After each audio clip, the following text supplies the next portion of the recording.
All right, guys, welcome back to another episode of the Cutler Cast, and it is episode 16. I always get that wrong, but this time we have someone super special in the house. I'm happy to have Dan the Man, okay, President and Chief Olympia Officer, the man of many titles. We go a super long way back. Welcome to Cutler Cast, Dan. Jay, it's good to be here. Think of all the times that I've interviewed you over the years, and now we're doing this role reversal, which I kind of like, and congrats on this. You guys are really blowing this podcast up. It's everybody's talking about it. It seems like anything that is said on this show becomes the source of a storyline in the days and weeks to come. So I remember back when Bob Ciccarello and I were doing Pro-bodybuilding Weekly years ago, we would always almost take pride on our ability to be conversation starters, right? That was always a big part of it. Of course, now there's such a saturation. There's so many shows out there. It's hard to do that like we used to. But back in those days, Bob and I would introduce a topic and we would just let it fly. And then everybody would kind of take it and run with it. What I loved about Pro Bodybuilding Weekly, you guys always had your episode on Mondays, right? So it was after like an eventful weekend. Yes. And, you know, my greatest memories are Olympia. But it seems like now, like we still face that every single week. There's different topics or controversy, and it seems to be more and more now with social media. And there's been a lot in the news lately about our good friend Shawn Ray. Yeah, it's funny you mentioned the Shawn Ray thing because it's amazing how my phone blew up on that one. It seems like on some level, anything that happens, it makes its way across my desk on some level. And we take it all pretty seriously. We do. The Shawn thing was interesting, and it got me thinking because, for starters, I want to be clear about something because I know there's folks who watch these shows and listen to these shows, and they love to get those sound bites. Mm-hmm. So I want to be really clear. I don't agree with most of the things that Shawn said. I want to be crystal clear about that. Shawn says things all the time that I don't agree with. Mm-hmm. And it got me thinking, when Shawn's comments went out there and then people were reaching out to Jake Wood, who of course owns the Olympia and Muscle and Fitness, and they were reaching out to all sorts of people talking about the idea of firing Shawn and canceling Shawn. That was a big conversation, and it still is. And it got me thinking, you guys will appreciate that, you especially, Jay. Do you remember years ago when every time any of us did interviews, whether it was myself or Bob or athletes, we were always accused of being puppets. Remember? They would always say that our words were being controlled, that on some level the leaders or the leadership was telling us what to say. Sponsors sometimes. Right. And that was always a big deal. There was always a talk that everything that was put out there was controlled and managed and censored, right? That was the big thing. And now here we are. A few years ago, I took the job doing what I do, and I know Jake feels this way as well. We've worked really hard to shift that vibe. We've worked really hard to give people who have opinions the freedom to express them. And it's a really important thing because there was a long time where folks who did the things that Shawn Ray does, or even let's think about the other opinion givers out there, the Palombos and the Romanos and all these guys that have opinions, guys that I have tremendous respect for, by the way. They say things all the time that I don't agree with, all the time. And I remember there was one time where I think Romano said something about our dear friend, the late Peter McGuff, in which he called him out for his alcohol consumption. It was something that he had said, and I didn't appreciate it because I'm a close friend of Peter, and I have tremendous respect for him and what he's all about, and I didn't really appreciate those comments. But I also understood that at that particular moment, John Romano had something he wanted to say, and while I didn't agree with what he said, while I didn't appreciate what he said, I didn't call up anybody and ask anybody to fire him. I actually, on many levels, appreciated the fundamental idea of his freedom to express his thoughts. And to this day, John happens to be one of my favorite people. I have tremendous respect for his opinions. I don't agree with a lot of what he says, or Dave, or many other guys out there. And I'm sure many of them don't always agree with what I say. but I really, really work hard to provide a culture where the folks who work for me and the folks who work throughout this industry are given the freedom to say what they have to say, even if it makes people uncomfortable at times. And even if I disagree with many of the things that they say, I think we should all stop and take a step back and be very careful about asking folks to be canceled or fired, because a lot of the people who are asking for certain people to be canceled or fired are the people who they themselves are some of the most intensely questionable opinion givers out there. So I always just say, let's celebrate our freedom to express ourselves. It's okay, Matt, if you say something today that people don't agree with. And it's okay if somebody has a problem with what I'm saying right now. Instead of saying, let's fire that person, let's cancel that person, let's discuss their opinions. Let's use it as an opportunity to have dialogue. And let's use it as an opportunity to open up new types of communication. And I think that's something that got lost in all this stuff with Shawn. Crystal clear, I don't agree with the things that Shawn said in the interview in which he was being scrutinized for. And I reached out to Shawn and had a very strong conversation with him about the things that were said. Yeah. But that conversation did not include termination, firing, or canceling. It included a message of sensitivity, a message of respect, because I think everybody in this industry deserves that. But at the same time, and I know Jake agrees with this wholeheartedly, we celebrate your freedom to have an opinion, and we celebrate just the overall shift in how far we've come over the last few years in terms of not censoring people, not limiting their ability to give opinions, not making people afraid to give an opinion for fear that they are going to be terminated. And if we enter into that place again, where people used to criticize us of being, that would be a major step backwards. So hopefully people can understand that. Yeah, I agree. I mean, I spoke to Shawn after that case. I know that some things, I mean, it's just kind of like the Schwarzenegger thing, right? I mean, people wanted to cancel Arnold, and you know, he said some things that, of course, people took out of context because, you know, listen, the guy was making a statement. I think everything gets misconstrued on the internet as they cut sound bites, right? I mean, we talk about this a lot. And although I think Shawn would probably state himself in a different sense if looking back now, and it was a sensitive time, right? I mean, you know, we lost a great one, and obviously we never want to disrespect anyone. And Shawn, you know, listen, he was a hero to me. I'm going to be honest. I mean, he was a guy I looked up to. He always, and listen, you know, in 2013, you remember my comeback in 2013? Shawn Ray's like, Jay's not going to compete. He's lying. And I said, you know, screw Shawn Ray. I had no issue like telling the media and everything, like, he's full of shit, whatever. And of course I proved him wrong. And he came up to me and said, you know what, you did it. And whatever, listen, I didn't fare as well as I expected. But at the same time, like, we had our disagreements too. And, you know, everyone should be able to speak in this business in a certain sense. And, you know, I just feel that, you know, time passes everything. And, you know, Shawn's still someone that obviously has a lot of knowledge, a lot to give to the business. I mean, he's still doing what he does. And, you know, that's the way I see it. Yeah, I'm the same way. I actually spoke to Shawn about a week ago about it. And I just said to him, you know, sometimes some people don't know how to talk about things with like a gentle stroke. They just, he's abrasive. Yeah. Yes. And he just puts his opinion out there. Someone's opinion's not right or wrong. That's his opinion. That probably wasn't the best time to put it out. And he probably wasn't the best person to put it out there because he's just black and white. He just throws it right out there.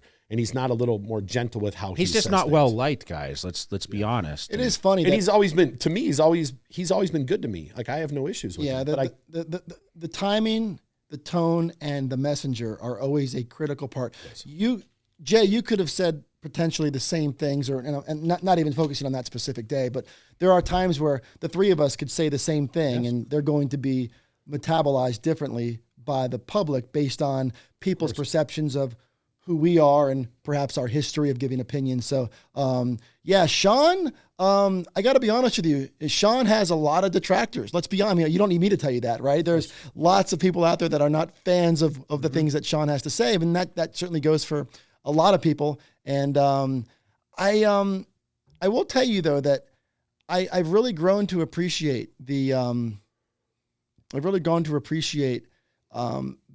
audience and the fans and the passion of the audience. And sometimes they're not always on my side. They're not always on your side, but I really love the overall passion that the audience feels about the athletes that compete in our sport, the topics. There's definitely, we've come, and I guess social media has brought it all to the forefront, but it's really fun to just see the overall conviction and the passion of the audience, the folks that watch shows like this.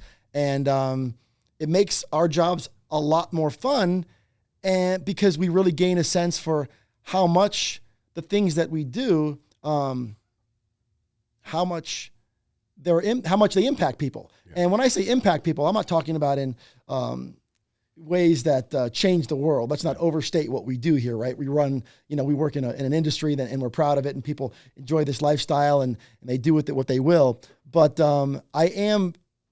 it does fill me in a very significant way by how much the folks, really millions, and people throw the word millions around freely, but it is millions of people around the world. These are the people that when you get off airplanes in 7 different continents, they greet you like you are royalty. And when Chris Bumstead is doing a signing somewhere, they're lined up around buildings, or when topics of tragedy or positivity happen, people have very strong opinions on it. And, it's great to see how far we've come, because there was a time when these storylines were so peripheral, they were so on the fringe. And now we're seeing people in all walks of life paying attention. When I'm home, I'll have neighbors who aren't even in the bodybuilding world that will have heard about the things that we are talking about. And it didn't used to be that way. Well, you were just a voice, right? You were just a voice. And now, we have visual. Everyone wants to see. And of course, people are going to be listening to this on Spotify or whatever. But, when you started off, you were doing, Pro Bodybuilding Weekly. But man, I remember going back in 2003, doing muscle camps with you in Florida. You were helping guys. You were kind of, I guess, managing a little bit. I think early years, Darren Charles. And, now we fast forward and you are like leading the Olympia. This is like, think about this. This is what Joe Weider started, was taken over by American media. And listen, people had their opinions about how it was run, right? We went through the challenge round years. I know we talked about that.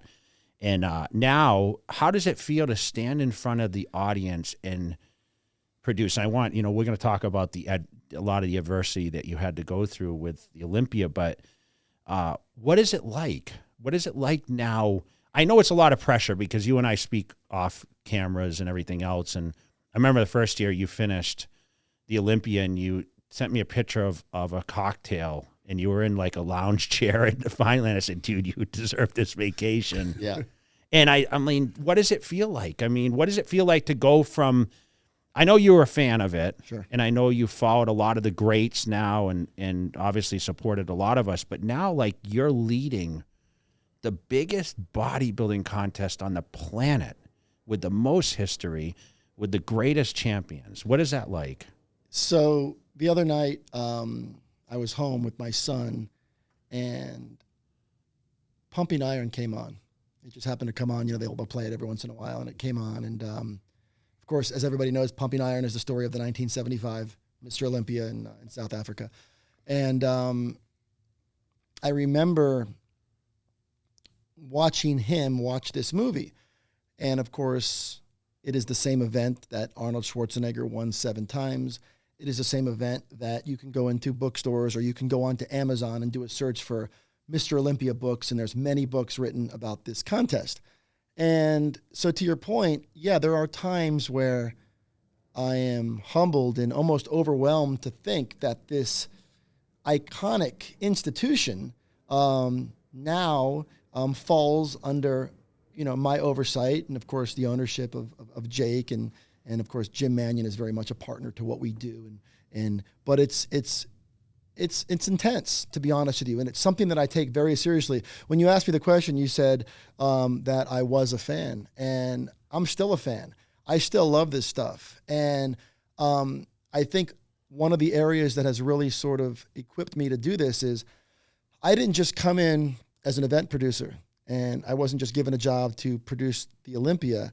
I came in, as you said, I was an athlete manager. I was a content producer. I was an editor. I was a writer. I was a host and a commentator. I've raised a lot of money for projects.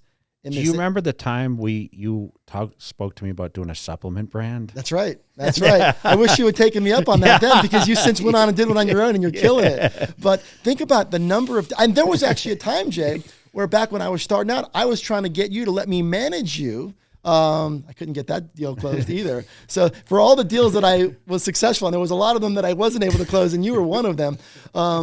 But in all seriousness, all these stops along the way, from making, we made a movie and created all sorts. I want to talk about that too. Yeah, and we created all sorts of things along the way that have given me a chance to know what it's like to sit in the press pit, know what it's like to be on the production side, and all that. So I really feel that put me in a place to really try to heal a lot of things that needed to be healed. I remember, Jay, when I got hired, one of the first calls that I made was to you, because I had sensed that your relationship with the Olympia wasn't what it had been. Mm-hmm. And to the extent that you want to get into that now is beside the point. But, you had won the event 4 times. You were probably, not even probably, outside of Arnold, there's nobody who is more, tied to the story of the Olympia than you, certainly in my journey. I mean, in my 20 plus years of doing this, it's you and everybody else. And even Ronnie Coleman, as incredible as Ronnie is, and I think we would all sit here and agree that Ronnie Coleman's probably the greatest bodybuilder of all time, right? Mm. But the impact that you've had on inspiring other people to become bodybuilders, to inspire other promoters to become promoters. There's been many times for me personally that I've hit crossroads along the way. You and I would get on the phone, and this happens about every 7 or 8 years, where I'd say, you know what, maybe I'm going to go do something else. Maybe I'm going to go to LA and I'm going to get into a different part of the entertainment industry, or maybe I'll go work for Major League Baseball, or maybe I'll go do something sort of outside. And I always used to joke with you. I always just say, well, as long as you're doing this, I'm going to keep doing this. And you stay doing it. And so did I. And you've had such an impact on me, but on so many others. So when I got this job and I got wind that you weren't thrilled with certain things about the relationship you had with the event, it was so critically important for me to fix that. And there were so many other things that needed to be repaired in terms of folks that I thought were so central to the Olympia experience for so long, that suddenly I wasn't seeing them at the show. I wasn't seeing their companies sponsoring the show. Folks had convinced themselves that they didn't have to be a part of the Olympia anymore, that they had moved on from it. And I took that really personally. So I spent months traveling all over the place, repairing relationships, making sure people who mattered, people like you, Jay, were brought back into the Olympia family. Not that you ever left it, but were brought back in a meaningful way. Because my feeling was, if guys like you aren't traveling the world speaking reverently and glowingly about the Olympia, then we got a problem. And I never took that lightly. And I know we sat down and we chatted, and then shortly thereafter we named you the honorary ambassador of the Olympia. That was the first, right? The first one. Yeah. And you were amazing. You did everything that we could have asked from that role. People were excited. Plus, this is Vegas. This is your town anyway. Mm-hmm. And it was just a great thing. But to answer your question, it's something I take a lot of pride in. And it's been really exciting to see. I mean, this past year, we sold out the event. We had more sponsors at the Olympia than we've ever had in the 57-year history of the event. We gave away more prize money than we've ever given away in the history of bodybuilding competition. We were able to do things that have never been done before. And not to mention, the stage production was the most extreme. It was almost over the top. It was crazy. Right. It was sensory overload. And it's funny because you know how, Jay, you and I have talked about this a lot. No, I want to, hold on. I just hold that thought. So Matt got down there and he's like, dude, you got to see this stage. And he's like, you can't. he sent me a video, so I'm gonna put you on blast right now. He sent me a video. He's like, "Don't show anyone," and he's like, "You got to see this." And I said, "Well, last year was crazy, right?" Yeah. He said, "Wait till you see it this year."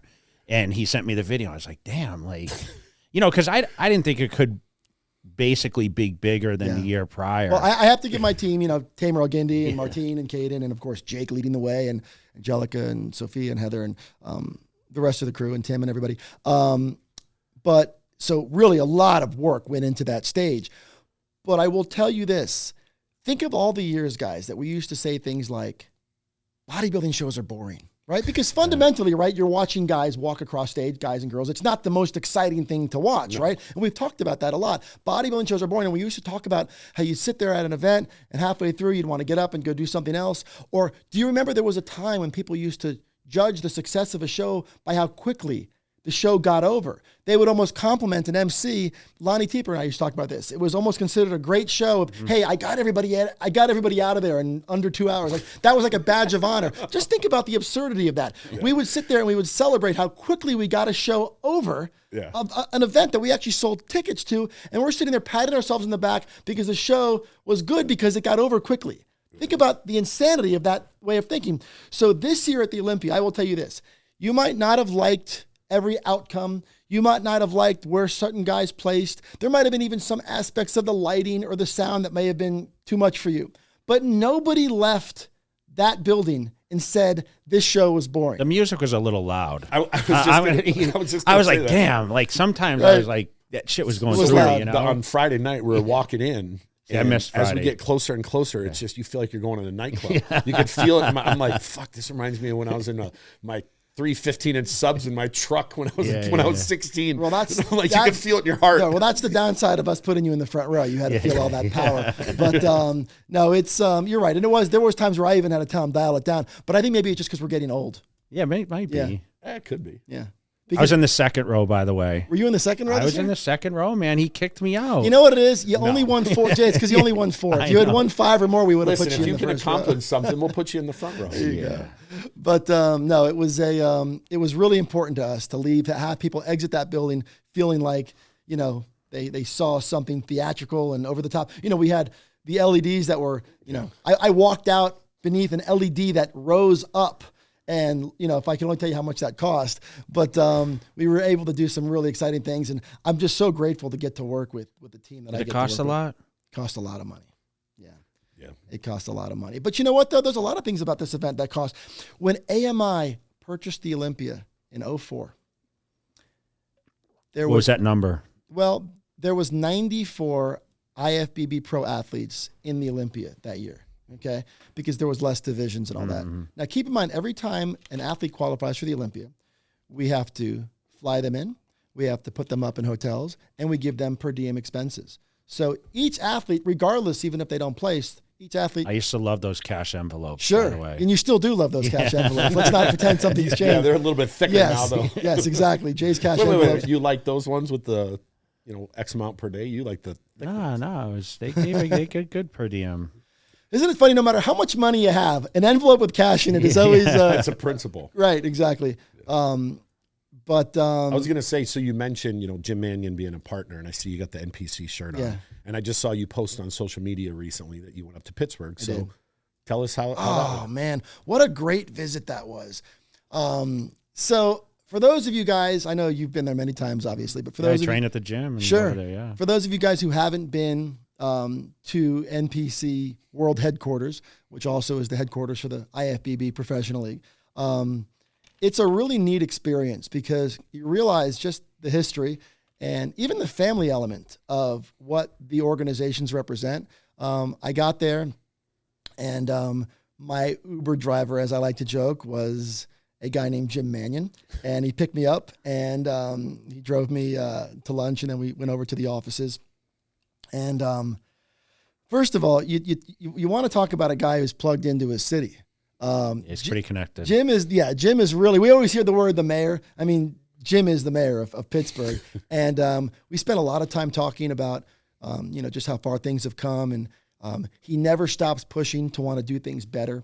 He's very focused on the athletes, very focused on prize money, very focused on making sure everybody gets the opportunities that they deserve. A lot of folks don't really have a good read on Jim in terms of how much he cares about all this stuff, about how much he cares about his promoters, about how much he cares about the NPC as a brand globally, and how focused he is. A lot of people think he's trying to take over the world, which for the most part he's doing, right? I mean, he's been very He's been doing it for a long time. He's been doing it for a while. For a long time. But it's not for the reasons that everybody thinks. A lot of people think it's, for reasons that, are about business. Jim, when he sees injustices, when he sees things that are going on in the bodybuilding culture around the world, he's affected by it. And he wants to make sure that the athletes are getting the right opportunity, that the events are being judged the right way, that, this year, just to give you an idea, this year in the IFBB Pro League, there was a total of about $3.7 million that were paid out across all the events and prize money. And that's significant. There's a lot of people out there that will be critical and talk about prize money. But $3.7 million, and the next best is not even close. We're talking the next best, and I won't even get into all that stuff. We're not mentioning those? No, but I will tell you that it's not even close. The IFBB Pro League, if you are a professional athlete in the world of bodybuilding or physique competition, the IFBB Pro League is where the opportunities, the visibility, and quite frankly, the money is. Because $3.7 million was paid out here in 2021, and the next best is probably less than 10% of that in, other rival pro leagues like the NBA of basketball. Correct, exactly. So it's something that I know Jim is proud of, but also wants to see continue to grow. I know Jake Wood, our owner, I can tell you that when he looks at the prize money every year, he's constantly trying to figure out ways to award more. Is it going to go up, more Dan, prize money? Yeah, it's going to keep going up, and it has gone up every single year. This year at the Olympia, we gave away $1.6 million. That's more money that's ever been given away. What was it the year prior? Do you know? It was probably about 100,000 less. Okay. But keep in Progress. mind, we're raising prize money in years where economies are shrinking, in years where people aren't sponsoring, and of course we're still in a pandemic, right? Still, and we were able to sell a lot of sponsorships this year, so we were fortunate to be able to do that. But it's just a different. Even at the Olympias prior, the crowds that we were able to pull from our Vegas crowd in the pre-pandemic environment were larger, right? So I always said 2020, I think, is an amazing year. Not this one that we're in, the prior year. That was the year that we were in the throes of a full-blown shutdown. And it would have and Jake had just acquired the event a few months earlier. Nobody would have judged Jake for giving away half the prize money. They would have just said, thank you for doing this. Thank you for making it work. But Jake said from day one, we're not cutting the prize money. And that's, to me, if there was ever a way to set a tone for how much he cares, because he always talks about how much he cares about the athletes, how much he wanted to give the event back to the athletes and the fans. There was no greater proof of that than in 2020 when no events were being held. Arenas, stadiums, auditoriums, theaters were pretty much shut down. And here comes Jake, puts on the Olympia and didn't cut the prize money.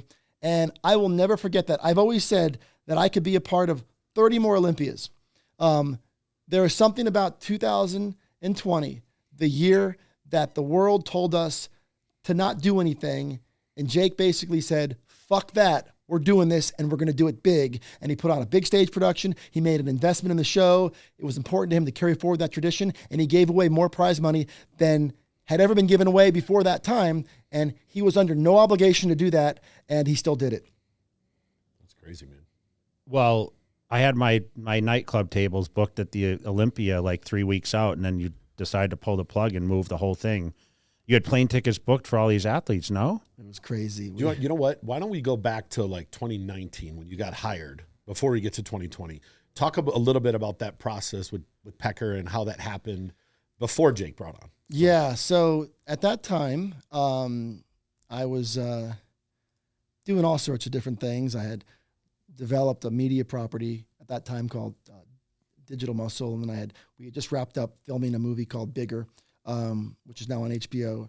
And I got a phone call. I know, but where were you sitting when you got this phone call? Okay. I like to get a little detail because people love this stuff. Yeah. So because you remember, I know where you were. You remember this. Yeah. So, well, here's what happened. I was home and I got a call from a guy named Chris Scardino. Yeah, I know Chris. Yeah. Yeah, he's a great guy, and he's been around for a long time. He's one of used to sell advertisement correct. for the contest. Yeah. And Chris, for those who don't know, is or was for a long time one of David Pecker's really right-hand guys at AMI IFBB. Great guy, yeah. Yeah, very smart. And the 2018 Olympia had just wrapped up. And there were certain elements of the trends of the show. And I want to be very clear about one thing.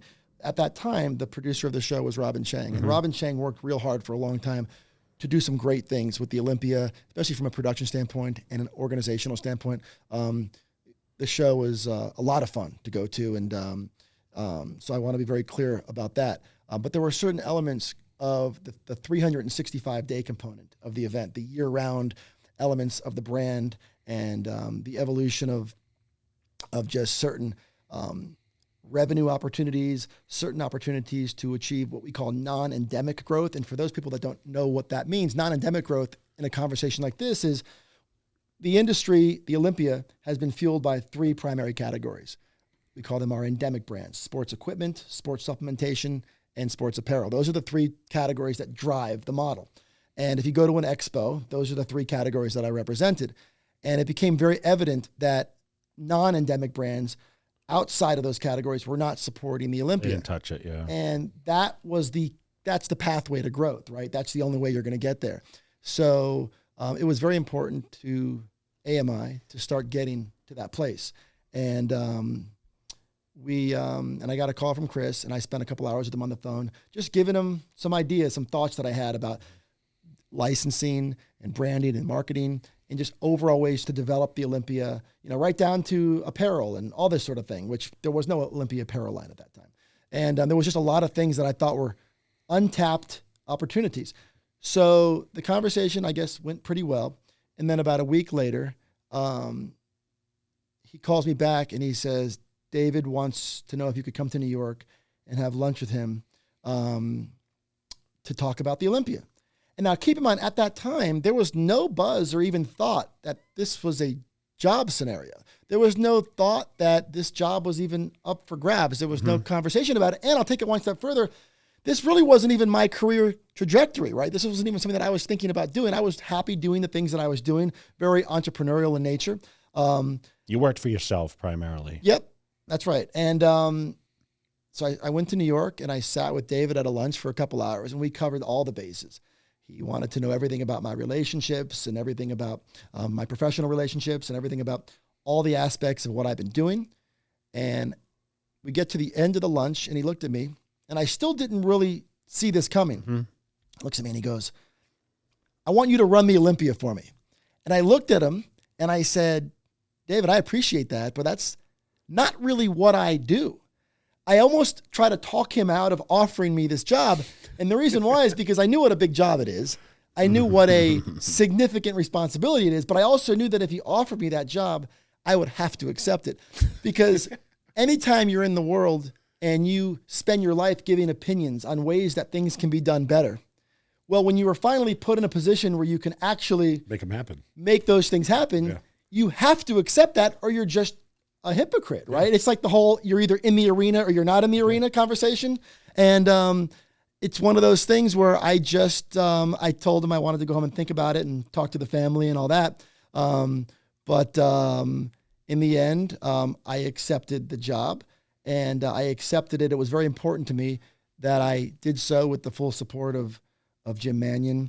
And I had that. And so I took the job. And when I asked David, I said, David, why do you think that I should do this for you? And he said to me, there's plenty of people out there that I can, that have spent time, with the headsets on, as we always say, that can, organize and direct and all that, which is something that I could do as well. But he said it was really important to him to start tapping in to all the other aspects of business and media and branding and marketing and production and all the things that I've spent a long time doing. And he said that was critical for the growth of the event. And to this day, I know David has a lot of detractors. Like his story is well documented by now. But I'll always be grateful to David for seeing that in me, because I don't even know if at that time I saw it in myself. And were you scared? I was. Or uncertain? Yeah, I was a little bit uncertain. I don't know that I'd be scared to do it. Yeah. I don't know that I was scared, but I was definitely uncertain at first because I was thrusted into a role that in my mind, it wasn't even something I was considering. Or it's not the lane that you were in. No, it's like if you run for president, you spent years preparing to do that. You go through a campaign and if this happens, then in this particular case, there was no thought in my mind that this was even going to be real. But I will tell you, I think in life, that's just kind of how it is. I mean, even for you, you had your journey. And then in 2006, you won. You woke up the next day and you were the #1 bodybuilder in the world and you just took it and you owned it. Yeah, and I couldn't call Ronnie Coleman and say, hey, how do I be Mr. Olympia? Because obviously he was upset about it. So do you call someone like Robin Chang and be like, how do I run this thing? Or never had that conversation? I will say that those conversations didn't really happen. Yeah. Robin, I'll tell you, Robin is a very... he's very good at what he does from the standpoint of the global development that he's doing right now for Jim for NPC and the NPC. IFBB, And he is very tied internationally with a lot of promoters that we work with. And he also spent a lot of years really doing great work for the Olympia. But when I took this job, it sort of, it was a fresh slate. I went out and I brought in a new team for the most part. There was a few carryovers that we kept. You secured the biggest sponsor. We did. And it's funny you would mention that because you talk about remember I was just talking about the non-endemic brands. Well, meal delivery, right? Meal delivery is a non-endemic category, right? It's not a supplement company. It's not a sports equipment company or an apparel company.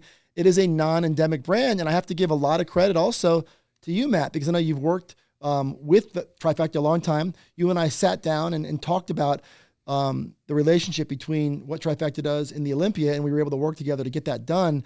And I think it's been a really good relationship for all of us because I know that Trifecta has become the preeminent meal delivery service in the fitness industry. We have meal delivery in America, period. Right. For all organic. That's right. And meal delivery services contact us all the time. They want to be a part of the Olympia. They're very envious of Trifecta's moniker atop the Olympia. Trifecta presents Joe Weider's Olympia Fitness and Performance Weekend. And but Greg Connolly and his team have really become a part of our family. And they've done great work sort of providing value to our athletes. And I know you're a big part of Trifecta, and Trifecta has really been a great partner, and we're looking forward to continuing it for a long time. There's always stuff we can make. We're always going to work on more stuff to bring it up and make it better. For sure. So going into 2019, talk about your first year being in charge of the Olympia. So 2018, you got hired after it. So what did you do? Tell me about 2019, the things you had to deal with. And oh man, there was a lot. So in 2019, we're just coming off of the 2018 Olympia, and we are putting our plans together for 2019. And then we had some key members of our staff that those relationships ended, and so I had to restaff in many key areas, which was challenging. And then especially when people have been there for a decade plus. Right. Yeah. And then shortly thereafter, we got word that our reigning champion got into a pretty significant issue. And then, of course, it's no secret at that time that the CEO of AMI came out and very publicly and aggressively acted on that situation involving Shawn. And that created a series of events that were incredibly challenging. Yeah. As you can imagine, and this is the part that I don't think people fully understand. A lot of folks have assumed that we didn't want Shawn Rhoden in the Olympia, which is crazy. Keep in mind, my job is to put as many bodies in the seat as possible. My job is to make sure the event is as good an event as possible. If I could get you, Jay, to compete this year, I'd figure out a way to do it if it was possible. But now you're wearing size. If it wasn't 48, yeah. If you brought right, an extra and I did jacket. bring Jay a jacket today, and it was an XL. And that the last time I brought you a jacket, I think it was a 4X. You don't think Jay could cut you a check to get you back on stage? Nah, man. If I was 42, hell yeah. Hey, everybody's got everyone's got a price. Got a price, right? There's always an envelope. But and then Jake bought the Olympia in 2019, right? 2019 as well. That's right. So But what people don't understand is there's nobody who would have wanted the reigning champ to be on our stage more than a guy who does what I do. Yeah. And to think when I would hear people call me out for the notion that I didn't somehow want Shawn on our stage was crazy to me, because Shawn Rhoden competing at the Olympia is a better contest. Having our reigning champion on that stage is what the fans want to see. And it was critically important for me, especially in 2019. Remember, 2019, a lot of guys didn't compete that year. That was the year that, if you look back at the landscape of that lineup, Phil didn't. Ramy didn't. Right. Why? Why didn't they compete? Phil lost the year before, and I just think Phil decided to step away. You didn't call him to try to get him in? Of course. We had many conversations in which I was he just said flat out he didn't want to do it? He just chose not to compete that year, which was fine. And then, of course, Ramy was dealing with some injuries that year, and he didn't get there. And, of course, I think Shawn couldn't compete. Flex Lewis also was going to try to get there. He was going to try. And he didn't. I can't even remember. The last two standing was William and Brandon. Right. Exactly. That was the year Brandon came in and seized the opportunity, right, and took the title. But that was the year where I was really working to get some star power on that stage. And but I will say one of my proudest aspects of being, in this role at the Olympia is that year reminded me that the event is bigger than any individual competitor. And I realized that year because all those guys were sitting in the audience, including Kai Green and all these big name athletes. They all for different reasons opted not to compete. And we still sold out the building on Saturday night, which I thought said a lot for how far the sport has come and how far the Olympia has come. But it was a big blow to me to not have Shawn on that stage. Yeah, we sat next to each other in the front row, you and I. That's right. And your son. And I remember looking back and saying to you, dude, you did it, Yeah. And it was kind of like a heartfelt moment, because it was a little uncertain, right? Because there were so many guys pulling the plug, and we never really had that before at the Olympia, where so many top guns weren't showing up, right? And we looked around at the place on Saturday night, and it was like, wow. Yeah. Pretty crazy. It was emotional because we knew what we had gone through to get to that place. And it was a year unlike any other. And then, of course, the year after became another year unlike any other. But it, I think people also don't understand the relationship that I had with Shawn. Even at this past Olympia, I spent some time talking to Shawn and gave him, a really, a big hug. And we talked a lot about things. And Shawn knew exactly where I stood in terms of my desire to want him on that stage. I've never felt compelled to come out and talk about that, but he knows exactly how I felt about him competing in the show. People who are close to him know exactly how much it meant to me, or it would have meant for me. You know what happens, though, unfortunately, with these things? These things tend to, charges get filed. A lot of people have said, this was an accusation. And unfortunately, at least according to the folks that,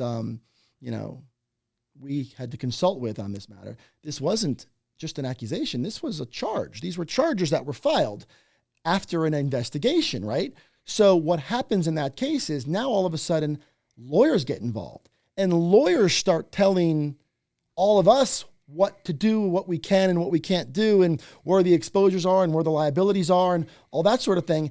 And that's what happens. For me, that was a really frustrating time, but make no mistake about it. A guy like me, who is evaluated based on the success of an Olympia, would love nothing more than to have one of the best bodybuilders, a former Olympia champion, on the stage. He was the reigning champion. He was the reigning champion. Yeah. That's right. And people want to see the champion either win or lose. So it's all part of the storyline, having the champion there. Yeah. In 2019, for me, it was a year that you and I had a lot of conversations about certain athletes that kind of like Jay were not welcomed as much in the years past. And that was the first year you and I spoke, and you said, hey, we'll make sure these people are always taken care of, and seeing different people that, I don't want to say their names, but different people that were around that were recognized in the messages they sent me afterwards. It meant a lot. And, when you're joking about the front row, I gave my tickets to Brian Shaw so he could sit in the front row, because that was the year Shaq was there. But it was good just to see there was a lot of star power in the crowd that weren't competing, that might not have been there in the Yeah, years that was past. my complaint, because we didn't really touch on that. And I felt like as a former champion, like you should, have an invitation, meaning like, if you are coming to the event, you should be inclusive to have a seat or whatever else. It shouldn't be up to, especially the former champions, right? I mean, there's only been at that point when you took over, there was like 14 Shawn was or 15, right? He was 14. He was 14. Or was he 15? 14, Whatever it yeah, is. 14, It's not like it's 50 guys, Sure. right? I just didn't feel like it was as welcoming to your formers, And I like that, when I went to the Olympia even this past year, 2021, in Orlando, I got to see a lot of, champions in the house and attending the shows because, there's a lot of times that, these athletes wouldn't even have the invitation. Yeah, I can tell you that one of the nice things about with me being there, because I have relationships with those champions, male and female, but also Angelica Nebbia, who oversees a lot of aspects of our ticketing, who's having a birthday. So Happy birthday. Happy birthday, Happy Angelica. It means a lot to her as well, and to Jake, to make sure that the past champions are treated as such. So you're right. That is a major culture shift that we've had at the Olympia in terms of making sure everybody. There was that one year in 2019, you saw the front row, and it was Flex and Cormier and all right on down the line. They were all the Olympia legends were there, even the ones who didn't win the Olympia. So we work really hard to kind of create that inclusive culture now. But you're right. For some reason, the wheels came off a little bit for a few years, and that wasn't happening. I also enjoy the benefit as well of, of course, you're about to get into the progression of since I took over, but in February of 2020, the Olympia was sold. And that was another significant thing because, everything that the Olympia knew in terms of the corporate structure and how we were run was yanked from that environment and put in the hands of Jake Wood and his team. And fortunately, it's been a great home for the event because Jake loves the sport as much or more than anybody. And it's been a really welcomed shift. But I can tell you right now, the event is in the hands of people, myself, Tamer, Angelica, Jake, who just love everything about the history of the sport and make sure that people are taken care of. You even saw the way we even opened the event this year. We opened the event this year. That was supposed to be you in that opening, by the way, but that's another conversation. Remember when I was messaging you? Yeah, no one told me. Yeah, No one told anyone. So, but we had Lee Haney up there. I and, wouldn't want to have to take my shirt off to make those guys look too bad, But who was it? It was Darren was up there, and Victor Martinez was there. Victor and Lee Haney, and there was somebody else up there with me. Who was it? But anyways, we walked out, and they were all up there, and Juan Morel. Juan Morel. Yeah, I was just going to say. And I saw him doing that. Yeah, and that was just so another. Let's go to 2020. The Olympia has a new owner. Yep. And I know, but hold on a second. Hold on. So Jake Wood just calls up and says, "Hey, I want to purchase the Olympia." Is that what happens? Not really. Good question, though. I know, but listen. Hold on. We're talking about Jake Wood, and people watching this or listening to it. Who's Jake Wood? Why is Jake Wood a guy that just all of a sudden buys the Olympia? He's a fan. So I'm going to give you guys some stuff that I've never talked about before. So who is Jake? Jake is a guy, as you know, right? He has long been a big advocate for the women's side of bodybuilding and fitness, and he's put his money where his mouth is in terms of producing events, sponsoring athletes, doing a lot of things that have given a lifeline to a part of the industry that was very much on life support. So Jake deserves a lot of credit for that. And then shortly thereafter, he started to support, Sponsor. Sports, and started supporting things that benefited men and women. It wasn't just the women. And to this day, there are events that are going on. There's prize money being handed out that wouldn't be to men and women if it wasn't for the work of Jake. And so I've known Jake for a long time. Jake has always been a big supporter of the projects that I've been involved with. He was at our premiere for Bigger. He was a sponsor at Pro-bodybuilding Weekly. He was a supporter of Digital Muscle. Jake's been a tremendous friend.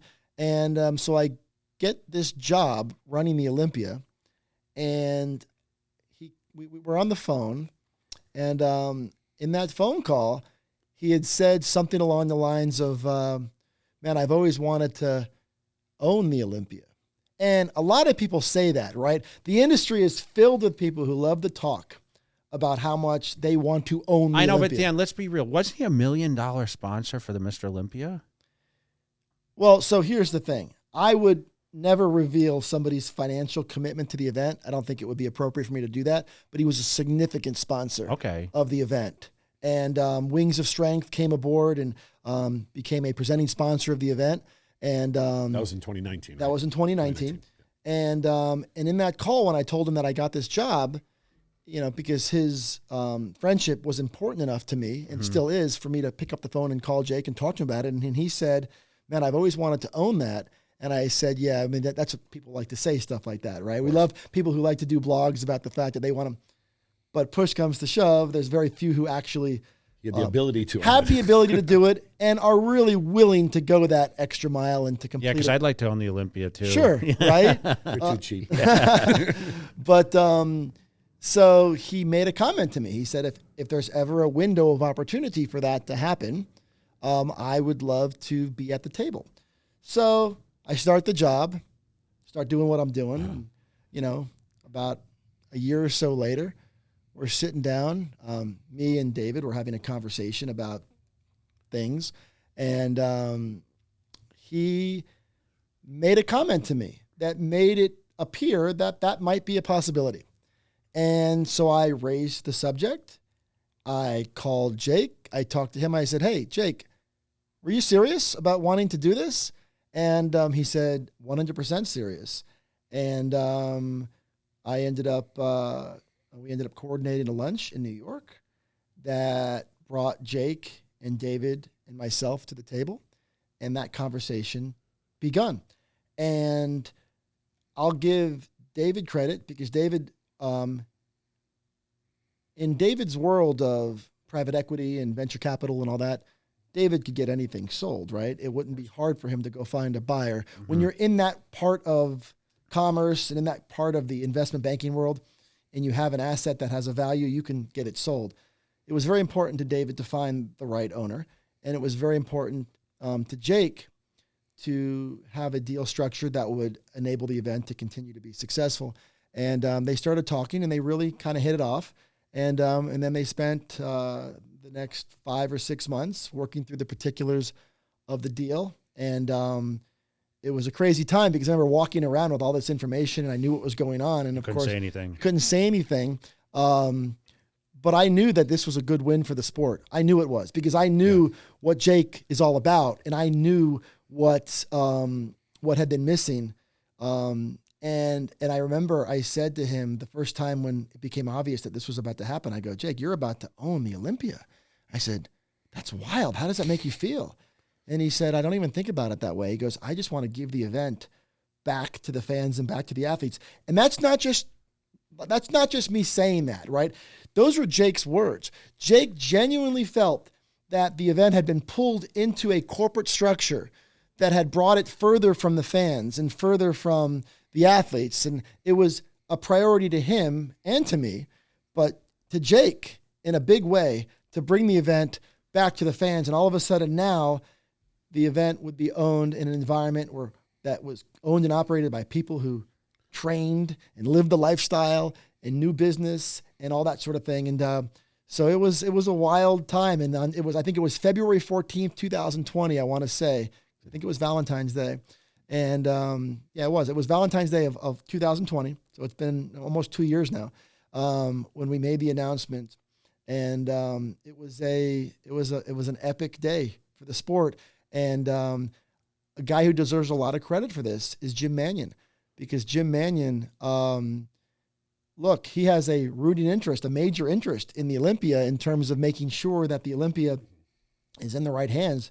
And Jim was very supportive of Jake because Jim saw it as well, that Jake's capacity and aptitude and passions all were in the right space to continue a really good partnership and to grow the sport.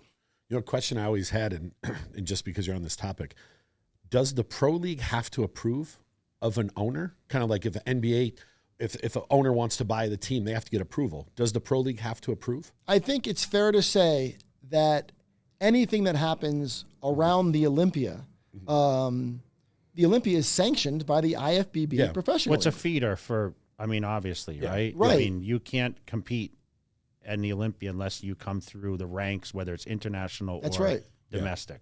That's right. And I just didn't know if it was like, hey, like hypothetically, if Jim didn't want somebody to own it, would he have to sign off on it because his league is attached to that? Well, I think the simple way to put it is I think anybody would be foolish. Of course, to take on anything that Jim wasn't supportive of, right? Of course, because Jim is so central to what we do. Yeah. You know, Jim has created an entire economy for all of us, right? Yeah. And I think, I don't know what the documents say with regards to that. Yeah, no, I was just off the top of my head because I know you were in the middle of that. Yeah, you can be sure that it would not be good business. Oh, no, of course not. Of course Right? not. Yeah.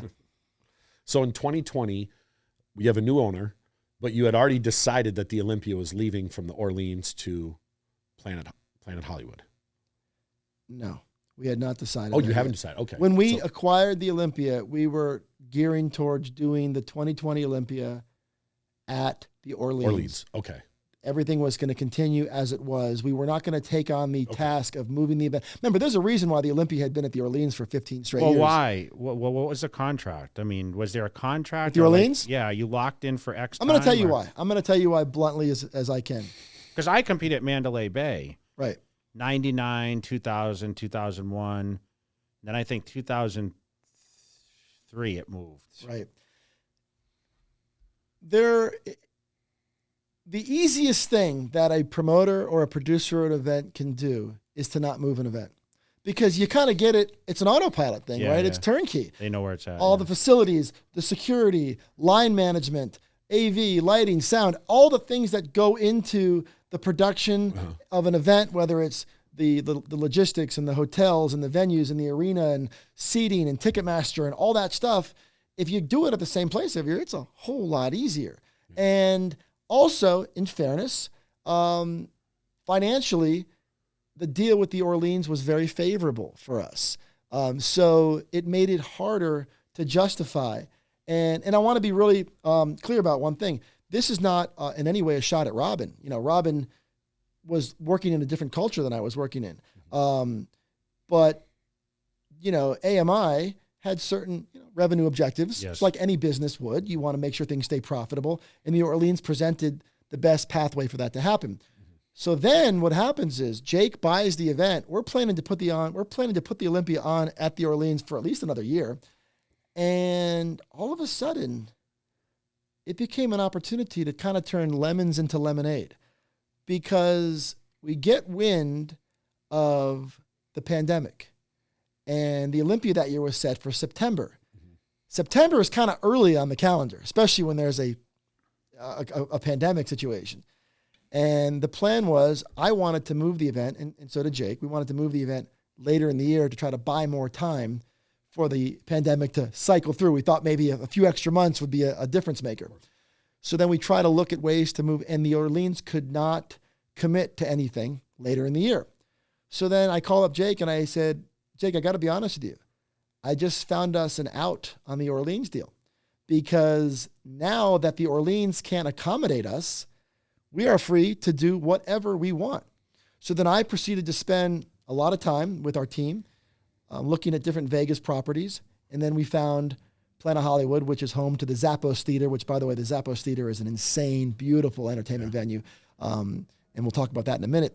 But it was the arrival of the pandemic that opened the door for us to be free from the Orleans obligation, which allowed me to go ahead and shop for a different venue. We wanted to keep the event in Vegas, but we wanted to move it onto the Strip. That was really important for us. And it's only because of the pandemic that we were able to do that.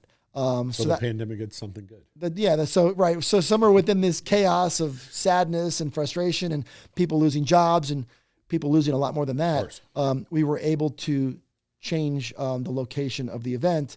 So then we went from preparing to have an event at the Orleans to now we're preparing to have an event at Planet Hollywood. Really excited about it. And then about 4 or 5 weeks before the event that was to be held at Planet Hollywood, the governor of Nevada made it very clear that crowds were not going to be allowed to attend events here in the city. So then we had to figure out a way to move it again. So in one event cycle, we had our minds that we were putting the event on in 3 different places in one event cycle. So that's why I say there will never be anything like the 2020 Olympia. You know, for the average person that doesn't understand this, that means your team prepared for one. That's right. Prepared to move it, which is like 2 things in one, and then prepared to move it and had to move it again. That's right. So all the work they did for the Planet Hollywood kind of went to shit. That's right. So they did all that. But the good news is That's crazy. It didn't all go to shit because we spent all that time planning to have the event at Planet Hollywood, strategizing, coordinating, doing all the things that we would do. And once we realized we couldn't have it, we put all that stuff in a box, basically. Okay. And we said, save this for later. And the good news is that later is here because the 2022 Olympia, next year's Olympia, will be back at Planet Hollywood. So the very event that we had worked so hard, that we were so excited to show the fans, that we were so excited to show the athletes and the sponsors, that very event that we spent about 5 or 6 months preparing for that we were not able to put on, we're going to be able to put it on next year. Is this the first time this has like been talked about, like from you? It's probably the first time we've talked about it like this. I do know that it's no secret that we're going back to Vegas. Yeah. That is known. We're going to be doing a formal announcement. That's why I'm here in Vegas. So is this like breaking news out of the Cutler cast? I think so. I think it's been, like we said, in the scuttlebutt circles, but this is live on air, so it's, you know, it is confirmed. Do we have a date? Yeah, it's the weekend of December 15, 16, 17. Okay. And That's awesome, well, congratulations. Thank you. And it's here. We don't have to fly to Florida. Yeah. Well, it's funny because it's 2 different kinds of events. First of all, in Las Vegas, Orlando and Las Vegas are such different places. I always say Orlando's like NASCAR country, right? And I love Orlando because I'm a Florida guy, right? So it was a nice home field advantage for me, just like it's a home field advantage for you guys. Yeah. You could drive there, right? To have it here. It was a 3-hour drive for me, and I really appreciated that. But Las Vegas does bring a different flavor to the event. People dress differently in Vegas. People dress, like you look at, folks will show up to the Olympia finals in Orlando with flip-flops and shorts and T-shirts on, right? Whereas in Vegas, it's a much different experience, right? Yeah. But more than that, our ability to do things, you thought what we did production-wise in Orlando was something to talk about, and it was, and we're proud of it. The things that we're going to do at the Zappos Theater, the things that myself and Tamer and Angelica and of course Jake have sort of signed off on and have started to collaborate on. It's going to be a whole nother world that people are going to walk into in Vegas in December, and they're going to be blown away by it. Maybe they can get you back on stage. No, man, it's, I know years ago, I know Robert Earl that used to own Planet Hollywood, and he always was a fan to try to bring the Olympia there. And, it left Mandalay Bay, went to the Orleans, and then obviously now, circling back to Planet Hollywood, which I had a lot of after parties at, by the way. You may have come to a couple. But, sure. What I love about, the Olympia, listen, I have a lot of history. And I know Jim Mannion goes way back with Joe Weider. Like, Joe Weider, it's kind of forgotten that it's Joe Weider's Mr. Olympia, right? And he had such a passion. And it's great to have someone now back in position that has a passion towards the athletes, right? I mean, doesn't matter what level it's at now, but back when I was doing the Olympia early on, like 99 was my first, there was barely an expo, okay? We had men's and women's bodybuilding, that was it. So our panel, like in the press conference, was very limited, right? I mean, everyone was there because there was only 30 people maybe in the contest at the time. But now with controlling so many divisions, I mean, what do you think is the most popular division at this point? I know what I think is the most popular, but like you're watching this thing expand. So let's start. The best way to establish the most popular division might be to identify who the most popular athlete is, right? And it's interesting because there's no question that people care more about the outcome of the Mr. Olympia division than any other division. That's the open bodybuilding. Yeah, that's the division that you won, and guys named Franco and Arnold and Ronnie and Dorian, and that is the division that people want to know the outcome of. That's the division that when there's a mention on a mainstream sports site, they will mention the fact that Mamdouh Alzbaye, Big Ramy won the Mr. Olympia. Now, with that said, I don't know that there's an athlete in the planet right now more popular than Chris Bumstead. Chris Bumstead is a big, big star. When Chris Bumstead shows up to meet fans or sign autographs, they line up around the building. And now, granted, I don't know if that translates. You might know this better, Matt, because you travel around the world with a lot of these guys at expos. But does it translate globally as well? He is the most valuable person in the world. Right. The active competitor, he's at the top. Right. And it's not a second close. It's not even close, right? And it's crazy because whenever, Chris is wonderful too. Whenever we ask anything of him, he's always makes himself available. Soft-spoken, nice. He's great. So, of course, he is the reigning classic physique champion. And that's a great division. And what great folks at the top of that division. I mean, just watching those posing routines in that division, watching the way people respond to that division. Of course, bikini has also become a very popular division as well. As has, I'll be honest with you, what's been a real surprise? The Miss Olympia.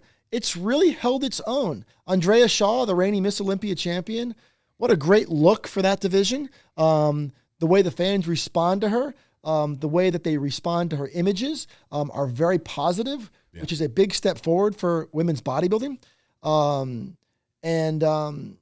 Of course, men's physique is still very popular as well. But the bottom line is there's now 11 divisions at the Olympia. 11 divisions. Remember before when I started saying to you, when AMI bought the Olympia in 2004, there was 94, 95 pros that competed.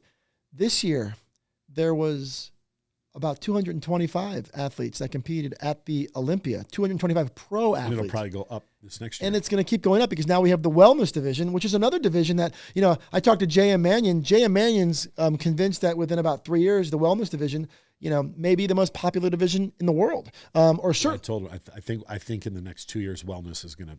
Right. It's going to be right at the top. I still think it would be men's bodybuilding. Well, no, men's bodybuilding will always. Yeah, the Mr. Olympia is always going to be the thing. It's always going to be the thing that people are going to want to know the outcome of. But we're starting to see a lot of momentum. And it's also starting to narrow a little bit, which I'm really proud of. When I took this job, the gap between Saturday night and Friday night was enormous. In other words, Friday night was kind of the redheaded stepchild on the event, and then Saturday night was the main event. And that always frustrated me because I always said, what happens at Friday night at the Olympia is theoretically it's the second biggest night of the year in the sport. Yeah. It's the finals for the figure Olympia, the fitness Olympia, the Miss Olympia, the women's physique Olympia. It's the prejudging for the Mr. Olympia.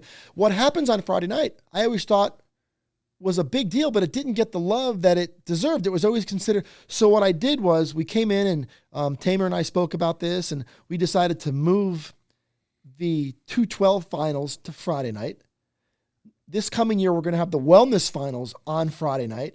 So suddenly now the gap between Friday and Saturday has narrowed to the point where Friday night is almost as big a night now as Saturday night. And that was really important to me because it frustrated me that people would dismiss the Friday night where maybe compared to Saturday, it wasn't as big. But I'll tell you what, compared to every event around the world, it's significantly bigger. And it always frustrated me that people didn't see it that way. And now because of the popularity of wellness and Miss Olympia and the 212 Olympia and all that, I think we're starting to see that happen. I think the reason why I think wellness is going to really take off, when wellness was happening at the expo, I was getting Liz Connolly back because she was giving out the award. From Trifecta. And getting her to the stage was a nightmare because as we walked down the aisle, you're 20 yards deep and there's already people holding their arms up and hold their camera. And we had to get through there. And I looked around and I'm like, there's probably 5,000 people here standing around here to watch this. Yeah. And it's not like that for some of the other divisions, but for it to be a new division and for it to literally stop it and see all these people paying attention to this, I went, this is only the first year. Yeah. What's going to happen 2 years from now and 3 years from now? It's just going to keep bigger and bigger. Yeah, and I got to give Tyler Mannion a lot of credit for that as well. I remember we were having a meeting earlier in the year deciding when we wanted to put the wellness. And it's sort of like an Olympia rite of passage that when you're a new division, we started off on the expo stage and we run the entire division on the expo stage. We don't move it to the main stage, we call it the Joe Eater, the main Olympia stage, the night stage. We don't do that until it's had a year or so to kind of prove itself, right? Of course. Plus, we have a lot to fill on these stages. These shows have gotten very long. And when we decided to, so it was Tyler who actually said, put it on the expo stage. And one of the reasons he said was because, we're trying to give the expo a comeback too, because the expo, we didn't have the expo the year before. It was in a new city. And he said, if you put the wellness on the expo stage, that'll really provide a charge, an infusion of people to come to the expo. And he was right. And so that was another benefit of having it on the expo stage as well. But there's a lot of momentum behind wellness right now. And well, you know what it is? It's shock value. Yeah, we talk about it all the time. So why is bodybuilding, why is wellness, we consider now these like the divisions that people are paying attention to? It's shock value because whether you're a male or female and you look at a wellness competitor, you say, how does she look like that? Yes. Thank you. It's funny you say that because especially an elite wellness competitor. It's so, it's so different from what we've ever seen. Yes. So different. First of all, it is almost illogical. Like their physiques are unlike anything. These girls, first of all, they're beautiful girls, right? Yeah. And they have these sweeping quads and this lower half development that is unexpected, right? Yeah. And they walk out, but it's not what makes the wellness work. Is it's not just that these are random people that decided that that's the physique they wanted to build. It's what their structure is. Yes. It's what their body type allows them to do. Yes. That's what makes wellness so cool. This isn't just a bikini girl who decided I'm going to go ahead and start doing more squats. These are body types that lend to that type of proportion and that type of structure, which makes the wellness unique. And you're right, when you see an elite level wellness, like an Olympia caliber wellness competitor, it is eye-popping, jaw-dropping, unlike anything in the sport. I say this a lot to different girls will tell me, like, I'm going to train for wellness. You can't train for wellness. It's a genetic disposition, so to speak, to have your lower half like that and your upper half like that. And have a waist. And a tiny waist. But I think the reason why open and wellness will always be, in my opinion, the two that'll go to the forefront. If you're a men's physique guy, you can see, obviously they're elite level, but there's guys at a lot of gyms that are physically that size, 6 foot, 200 and something pounds, or a bikini girl that's, 5'5", that's 120 pounds. You see other girls at that. They're not elite, but when you see a 300-pound guy in shape, you don't see that anywhere. There's only a small handful in the whole world. That's right. And the wellness is the same thing. There's only a small handful in the entire world that look like that. That can look like that. Physically can. Same thing. You can't see a Big Ramy anywhere. Right. There's only one. Yeah. But there are, in some of these other divisions, there are people that can look like that. So I want to ask you guys a question. If you look at the Olympia lineup, it's predominantly Brazilian athletes that are dominating this division. Yes. Very few, if any, just only a couple American athletes. One, top 5. Is that right? Just Narishna. one. And you would know. She's Puerto Rican. And you're Our right. manager. That's right. So you would know. Yeah. Are we going to see more American athletes make their way into that top circle? Or why is this? So. Can you explain to me why this is happening? This is my opinion. But go ahead. You first.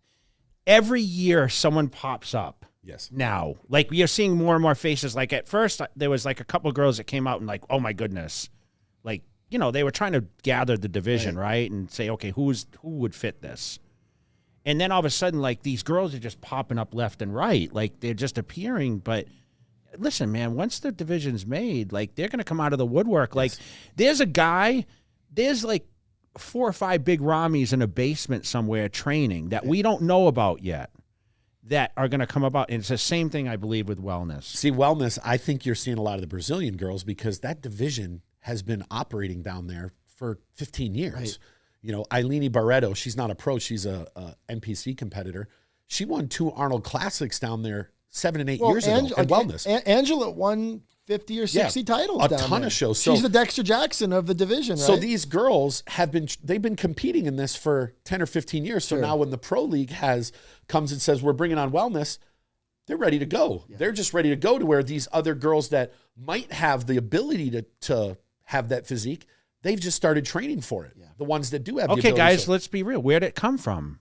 Who decided to come up with wellness? It had to start from was it Brazil, right? Yeah. It's been. Do you know whose idea it was? I don't know the origins of the. So then we need to find. If anyone knows, comment below where it Yeah, started. you know what? I'm sure JM knows. Let's say Johnny Styles. Right. Yeah. There's a lot of folks out there that really connect themselves to the start of that division, but I don't know the answer to it. But I just know that the fans love it and they respond really well to it, and sponsors love it, and whenever we're able to add a wellness division to a pro show, it seems to really go. So Chris has, in my opinion, he's the most valuable person out there. The most valuable woman is Urishna.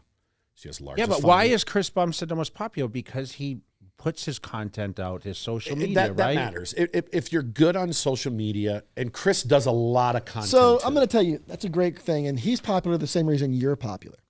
Relatability is so critical. And when you can figure out a way, and this is a challenge that I'll give to everybody who's listening or watching. There's not a talent to this, Dan, by the way. No, it's not. It's not. It's personality. It's surrendering to your authenticity. Yeah. Surrender to your authenticity, and people respond really, really well to it. And if you have and by the way, that's not easy to do. Some people feel like they have to play a part. They have to put out this thing. They have to be what they think the world wants them to be. But if you're willing to just authentically and vulnerably expose yourself and let people feel like they're a part of your journey, and they see your weaknesses, they see that you're not afraid to cry, they see that you're not afraid to be frustrated, because we're all that way. Yeah. We all have moments where we cry, and we all have moments where we're frustrated. We all have moments where we're up and we're down. And when people feel that and they feel like they're a part of it, that makes them gravitate towards those folks who are willing to put them out. I remember back in your time when you were kind of coming up and you were starting to get real popular, there were times where you did things that were not in line with that. I remember you once made a DVD called My House. Okay, I always make fun of you for it. And wasn't my idea, by the way. I guarantee it wasn't your idea. Yeah. I know for sure that wasn't your idea, because that's the antithesis of everything that you're about. And even to this day, when you post images of these, you've achieved tremendous success, so you're at a different place in your life right now. But I know that, and we could do a whole show, and I want to do a whole show where I'm interviewing you about your success, because I love talking about that. Your story is incredible. But I will tell you that My House video where you brought everybody inside and you showed everybody this big house you lived in and this nice pool you had and all this opulence that you were surrounded by, that wasn't good for you. Now, people love it because there's Jay Cutler fans that are going to love whatever you put out. But I think once you got to a place where you just kind of went in a different direction and you didn't want to be that guy, people really, plus the other thing that you had going for you was that blue collar aspect of having been the perennial runner-up, been the guy that everybody was, thought you should have won in 01. They thought you were dealt a disservice every time you didn't win, and they felt like they were a part of that ride with you. And then when you finally won, like I was and still am, a big Jay Cutler fan. I remember that night in 06. I think we all got a little watery-eyed in the building there, right? It was like, it was our guy. He did it. You didn't beat the impossible. That's the thing. You didn't just win the Olympia. Lots of guys, not lots of guys, but 16 guys have done this, right? You changed the game. Yeah. You beat Ronnie Coleman. Yeah. You beat Ronnie Coleman. You beat Ronnie fucking Coleman, right? And that's the simplest way that I'll put it. That's something that people don't do. Nobody beats Ronnie Coleman, except Gunter Schlierkamp, right? Yeah. But you were able to do that, and what an incredible victory that was. I always tell him getting second all those years was more valuable to him. Yes. Because he was the underdog, so everybody loved him, and everybody got behind him. Yeah, for sure. And then when you won, they trashed you and get big. Well, now you're on top, though. Yeah, now you're on top. Once you're on top, then forget about it. You're no longer the lovable underdog now. You're now the champ. And then, of course, 07 came. And one of my great memories, I mentioned Peter McGuff earlier, and we can laugh about this stuff now. One of my great memories, people don't realize all the conversations that happen in the trenches, right? I remember, of course, you beat Victor in 07. Controversial. Everybody had their opinion, which was great. And, that obviously could have gone either way. And I think today you'll admit that. But after the show, Peter McGuff, who was the editor-in-chief of Flex at the time, decided to do a cover. And on the top of the cover, it said, "Did Jay deserve to win?" And I remember that cover. I was so pissed off. And you were so pissed. You were so pissed. And, and Peter was doing his job. And if Peter had a do-over, I guarantee he still would have done it because it was journalistically the right thing because that was the conversation people were having. That was the water cooler conversation is who should have won that Olympia? Should Jay have won it or should Victor have won it? And it was Dennis Wolf on there too. And Dennis Wolf. Right. And someone else it was a 4-person cover. Yeah. And of course, they didn't pick the best picture of me, right? Of course.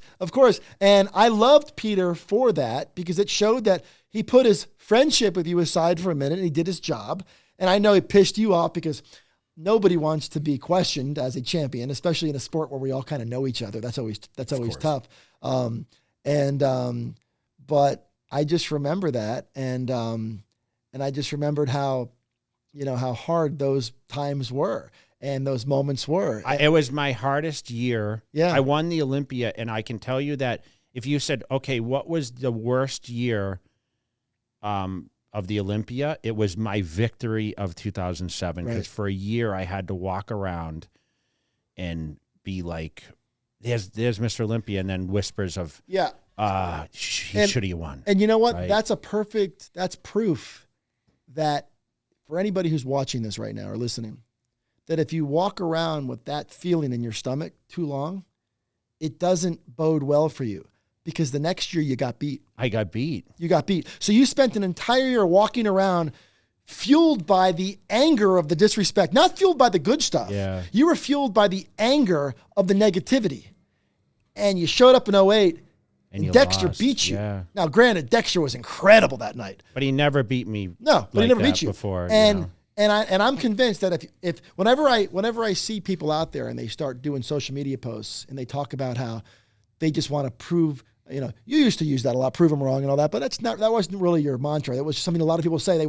They're motivated by their ambition to prove their detractors wrong or to earn that respect. And I always say if that's what's driving you, you're not wired in a way that's going to allow you to be the best you can be, because for that year, that's how you were wired. And you saw what happened in 2008. And then 2008, you got beat. And then now you were motivated by different things. You're motivated by more positive energies, because I remember getting to talk to you after 2008, and it was a different person. You were back to being the underdog. You were back to being the guy that reconnected with why you love the sport. You changed trainers. You started working with Hani. And then next thing you know it, your mindset changed where it was just a different Jay, and you got back to being yourself again. And you won the title back, which nobody had ever done, and still nobody has ever done, win a title back after losing it. And I've always felt that year, if there was ever an example for the world to see as to why you shouldn't be motivated by hate and anger and disrespect and all that, you should find other sources, more positive ways to motivate yourself. Be motivated because you want to make your son proud. Be motivated because you want to do right for your family. Be motivated because you've had a lifelong goal and you want to achieve something. But don't be motivated because of the asshole who said something in the elevator last week about how he thinks you suck. That's not the motivation. Yeah. And if that's what drives you, it's going to hurt you in the end. Yeah, it was hard, man. It was like 2 years. I had to question what my ability, and you were an announcer in 2009, and what's your greatest Olympia moment, you think? I mean, now you promote it, and you were before promoting it. What was? So there's two that stand out. One, of course, will always have the sentimental value for me, and it was 1998 when I went to New York City and I attended my first Olympia. It was at Madison Square Garden. It was the night Ronnie won for the first time. Dorian stepped to the podium and announced his retirement. And I remember showing up, and I remember I was rooting for Nasser to win the show. And then, of course, we all thought Flex was going to win the show. And in the end, Ronnie was the last man standing before he collapsed. And it was an incredible night. And I remember being so blown away by the production and the excitement in the crowd. And I didn't have great seats, but I was just there. I bought a ticket, and I loved it. And that changed the course of my life. Now, the two Olympias after that really resonated with me prior to me getting this job. Of course, the ones that I've had since I've run it, they have a different place in my heart. But 2001, Jay, when prejudging ended and you were ahead and we thought you were going to win the contest, I've always said that physique in 2001, I don't know that I've ever seen a better physique, ever.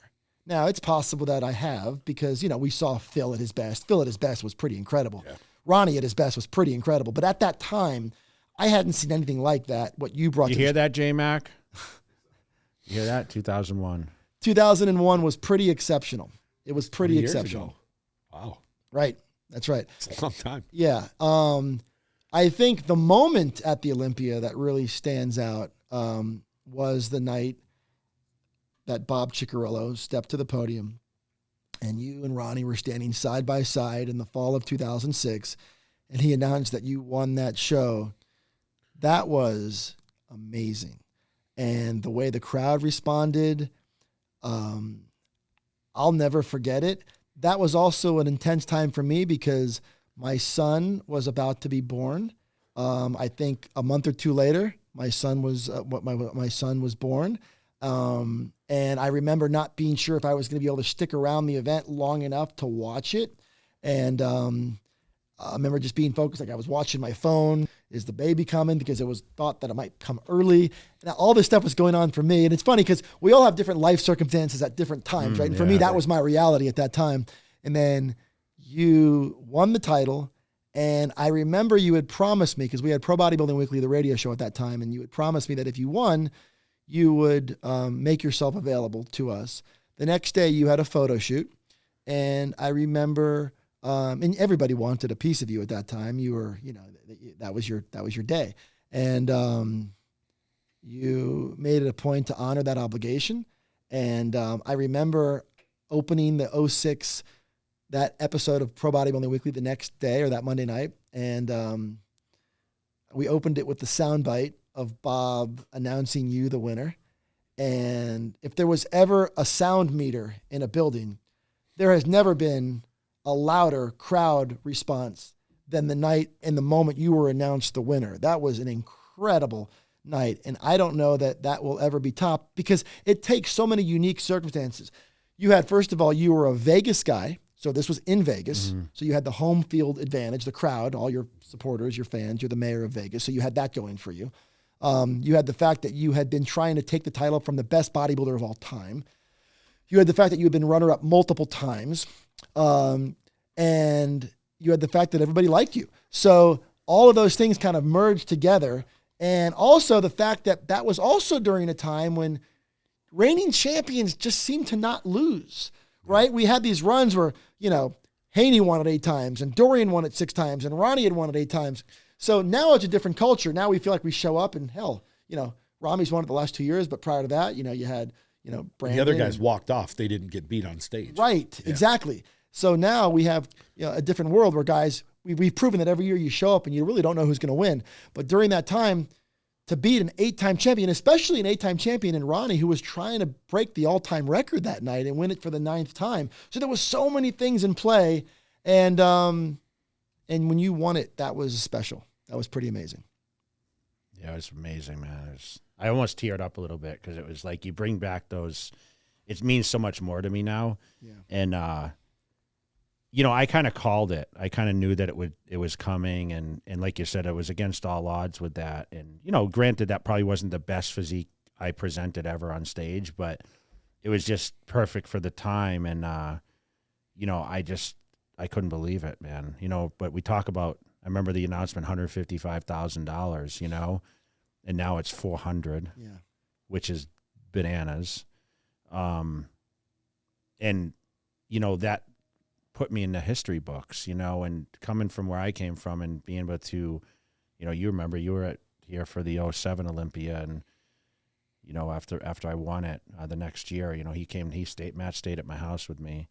And that was a rough year. Yeah, it was it was rough. And it was never easy, and all those things flash upon you. So when you talk about the crowd, like what I only saw was white, because like it seemed like people jumped, and it's like almost like dust flew everywhere, right? And of course Gustavo jumped on me at the moment, which kind of ruined like my whole thing. And I was like thinking the whole time, what am I going to say to Ronnie Coleman? Can you imagine I was going to win the biggest title in the world? And my first thought process was like, okay, I won, but how am I going to handle Ronnie? Because I knew that what it meant to him, right? And he was mad. Yeah. He was upset, obviously. And that's how much respect I had for him.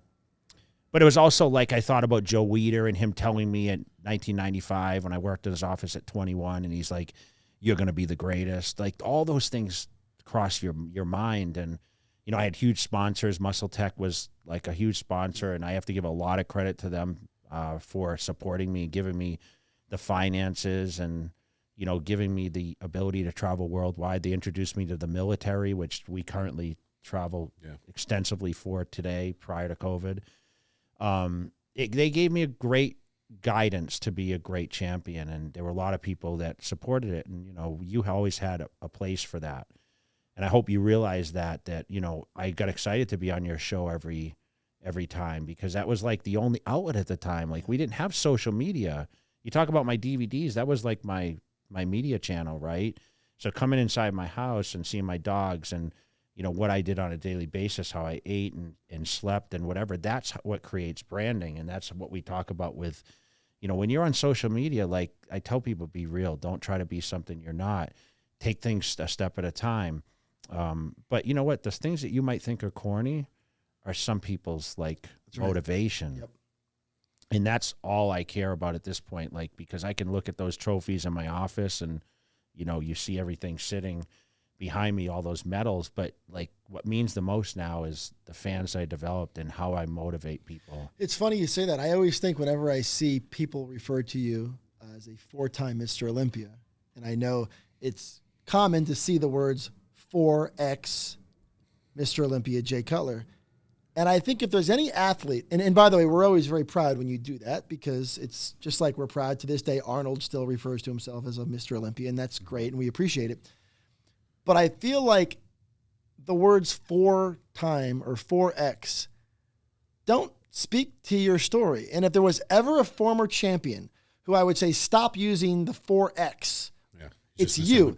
Because your story is so much bigger than the 4 titles. Because remember, you won it twice, you won it 2 more times. You were the only guy to ever lose the title and win the title back. You were the only guy to, you know, with your runner-ups to Ronnie.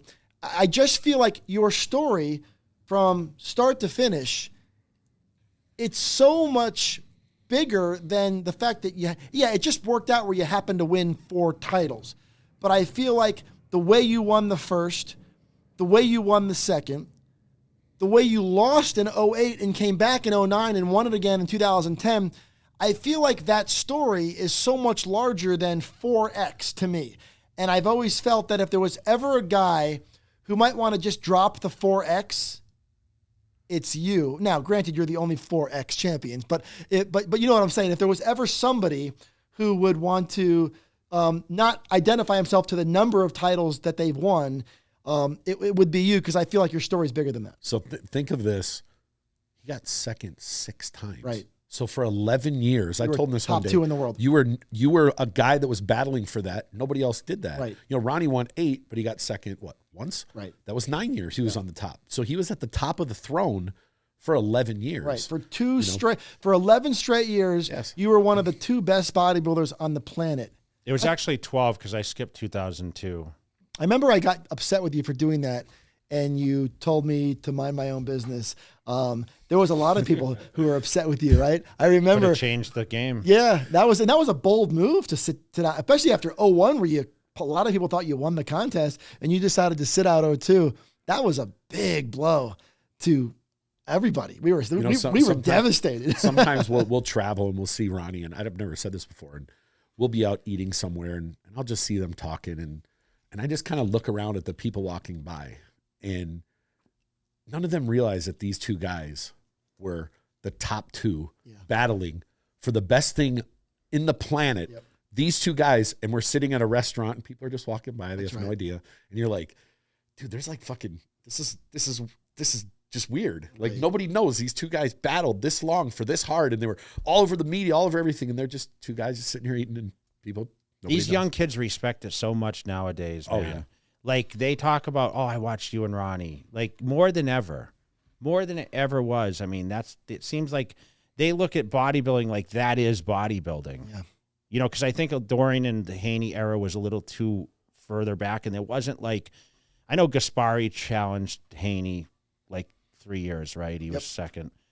But they didn't have the publicity like we crossed, like we were at the tail end of magazines into social media, and we had DVDs that displayed this back and forth. And, you know, Ronnie and I always had, you know, we battled even between supplement companies, like, okay, who has the better, you know, there's still that little camaraderie of like with each other, like we kind of battle each other. And, you know, but the respect is so massive for both of us. Cause I mean, we traveled to Pittsburgh every year, guest post. You remember where I had him on he had me on his back one year. I walked out on stage and we would train together and you know, a lot of great memories. And I think that it's very hard for social media nowadays people could collaborate. You know, I got to train even like with Brian Shaw, who's 4 times world's strongest man. And like the similarities were unbelievable. Yeah. Like I would tell Jay this for years when I was with and I thought he was joking. You know? No, it's everything from 4 Olympias, 4 World's Strongest Mans, 3 Arnold Classics, 3 Arnold Classics. I told you this the other day. There's a Brian Shaw in the NBA. There's a Jay Cutler in the NFL. That's right. Like it just, but the way they conduct themselves, where fans come first, and that's it. There's no, I'm not leaving early, and they always do the right thing. They put the effort in to where there's a lot of people, we all know names, that won't put the effort in, and you almost have to force them, and they still don't. To where I don't have to force Jay to do the right thing. I don't have to force Brian to do the right thing. They naturally do. There are certain athletes that people just gravitate to. I mean, and it's no secret that I'm a big baseball fan, specifically a big Baltimore Orioles fan, which means I grew up watching guys like Cal Ripken. Yeah. And Cal Ripken was kind of the Jay Cutler, you know, that blue collar, showed up every day to work, you know, never missed a game, always stayed after, was the last guy signing autographs, was always viewed as a guy who, was relatable and never let his ego get to a place where he disconnected from his fans. And I think those are always the guys that I'm drawn to. And I think a lot of fans are drawn to guys like that, guys who just have that, you know, that we call it that Iron Man approach to the sport and to what they do. Yeah. Any new people coming up, I always tell them, just watch what Jay does. He put the blueprint out there for you. It's right here. It's right. How to be successful. Follow it. Just be nice to people. That's all. Yeah. So as I'm sitting here talking to you, Jay, something just caught my eye over your right shoulder, and it's that cover. Did Jay deserve it? And the answer to your question is Dexter Jackson was the fourth. Oh, yeah.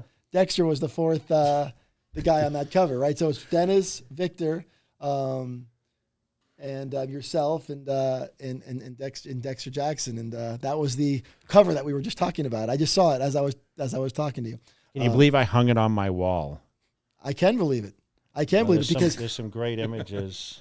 Yeah. You know what's funny? This is 2001, by the way. So you know what's funny? This was not long ago. You know, Jay signs, posters and whatnot, and I was like, well, what's your favorite cover? And he's like, that one where I'm fucking tearing it off with Dexter and him. So, and he's like, God, it's my favorite cover. So I just said, you know what? And I texted Angelica. Yeah, it's right here. And I said to Angelica, I said, hey, what would it take to get this so Jay can get it out there more? And obviously the conversation happened.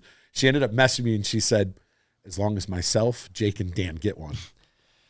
Go for it. And Jay got me the file. Jay took it one step further because not only did I get one, but he sent one to his other biggest fan, who also happens to be that baby that was being born the day on 2006 when you won the title is now my 15-year-old son. And that's driving, by the way. I just saw that the other day. He got his learner's permit. So Dan sent me a video, a text message. He's like, can you believe this is happening right now?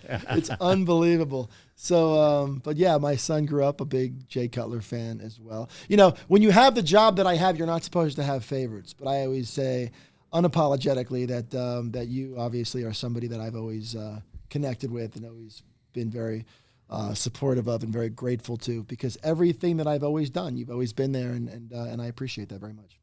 Do you think Big Ramy is going to repeat? I was literally just going to say, what are you talking about? As a fan, tell us what you're thinking going into this year, as a fan. Yeah, so when you're a 300-pound champion, your margin of error is great, right? It's hard to nail that. His team, Chad and Dennis James, they seem to have found a formula for him. There was a moment, though, in prejudging this year where it wasn't a sure thing that he was going to win. Brandon brought it. And I feel like the story that got lost this year is just how good Brandon Curry was. Yeah. You know, it's so easy to dismiss Brandon. Brandon isn't the most gregarious, outspoken guy. He's just a really good guy and good values, and he's a good human being and doesn't stir up a lot of attention, but just spent the last year, went back to work and honed his physique in, and he was close to winning. He was close to being the second guy to lose the title and win it back. He almost pulled a Jay Cutler. After prejudging, I thought he was going to pull it off. A lot of us thought that there was a chance that that could happen, and I was hearing rumblings, and it felt like that was at the very least possible. And you know, Ramy ended up tightening up a little bit at night, and he won the show, and that was fine. I will say that, to answer your question, I don't know who's going to win the show this year.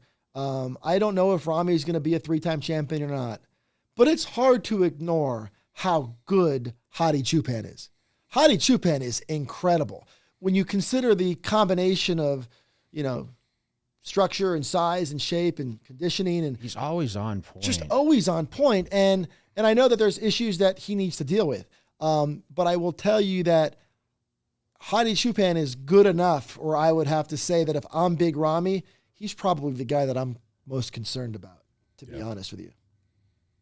Yeah, I mean, listen, I have my opinions. I mean, I thought Brandon looked good enough to win it. Yeah. Choopan, you know, I don't think, you know, he really needs to change anything. You know, I know, I don't know, you know, judging. I mean, he definitely isn't as big as those two other guys, meaning height-wise and maybe frame. You know, Brandon's pretty wide. Ramy's just massive, right? But, you know, listen, my second year didn't get better. You know, I almost lost in 2007, and, you know, it took me a couple of years to get my form back. And so, I mean, listen, it's really anyone's game, and that's what makes it exciting. Yeah. Yeah, I don't think he's a shoo-in. He's got to earn it.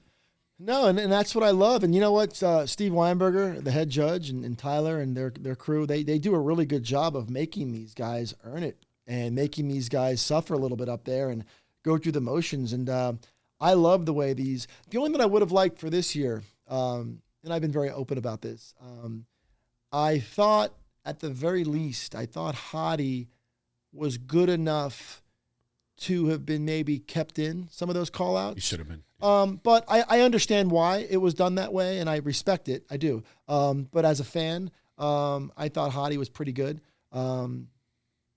And I'm excited to see what he comes back with next year. What do you think of some of the new guys coming up? What are your opinions on the Ians and the Nick Walkers and these guys? Hunter. Yeah. No, it's funny because and it happened kind of quick, didn't it? Where all of a sudden we have these guys that they're not just coming up. Like Hunter's a top 4 guy now, right? And Nick's top 5 and in Nick's his rookie top year. 5, right? I mean, you have 2 out of the top 5 at the Olympia that are basically new into the conversation. They're in their 20s. Right. So I think it's a really exciting time to think about some of the new blood, and we needed it too. I think this year we're going to get a couple of these young guns in there challenging some of the top guys. And we're seeing that in a lot of the divisions also. Is it a challenge for you to have 2 guys that live in such foreign places like Big Ramy and Hadi? Like, they're not available through the year, and as a promotion, you know, and having, you know, an event as big as you do, like, you know, trying to bring these guys forward and showcase them as people, I mean, besides an Olympia poster, right? Is it difficult? Like, do you wish that there was more access to these guys? So it would be, I think, short-sighted for me to view it as a negative, because in order for bodybuilding to evolve the way it needs to have that global appeal. And yes, is it inconvenient at times when I can't pick up the phone and call Big Ramy and say, hey, meet me in New York for an appearance, or let's get you booked on a talk show here in the U.S.? Yeah, that is inconvenient at times. But knowing the way that he's received when he gets off an airplane in Egypt or wherever he's flying to and from, you've seen it, yes. Matt. You've been with him. He just was there in Egypt. He was just there. Right. He was just in Egypt. So you've seen the way that he needs is. security. That's right. It's like Tom Cruise getting off an airplane here. Tell him. Yeah, dude, it was just anywhere he goes, Yep. he's mobbed. Sure. And it's not like Ramy in Egypt is like a LeBron James or a Michael Jordan here. Correct. Because bodybuilding to them, it's a national pride thing, to where here we're like, oh, that muscle guy's they're a freak, and they kind of brush it off.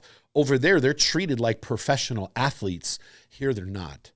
And that's, I think, why. So he's on a, I mean, come on, he knows the president now. Of course. So selfishly, it's inconvenient when they're not local. But for the betterment of the sport and developing fan bases and inspiring people to take on the bodybuilding lifestyle in other parts of the world, guys like Big Ramy and Hadi and athletes in other divisions, they're doing that. And I think that's an important thing to just take note of and to appreciate, instead of being disappointed that, they're not available for us. It's a good thing for the sport to have other regions have big stars. Is there anything that you can do on the Olympia side for someone like a Hadi or the 50 other Hadis that could come up to help them come into the country to compete? Like, is there, you know what I mean? Like, sometimes they have visa difficulties. Is there something the Olympia can do, saying, hey, this is a legit worldwide? Well, it's something we do. Yes. It's part of our process, as you probably know. We, we do serve as the Super Bowl, the world champ. In the eyes of immigration officials and folks whose job it is to determine who comes here, when you are a professional athlete and you make your living doing any particular sport, and that sport has its championship, whether it's the Olympic Games or the Super Bowl or the Masters in golf or Wimbledon, the Olympia serves that role for the sport of physique and bodybuilding competition. So we do write letters frequently. Is there something that, and you might not know the answer, is there something that could get done to where if somebody's qualified for the Olympia, the U.S. government would look at them like, hey, just like the Olympics or anything else, like if the NBA needs to get somebody in here? Yeah, there's really no blanket free pass that's going to exist, especially in the climate that we're in politically. There's always going to be the need to scrutinize and analyze anybody who's coming into the country. But I will tell you, the Hadi Chupan situation is probably the ultimate sign of just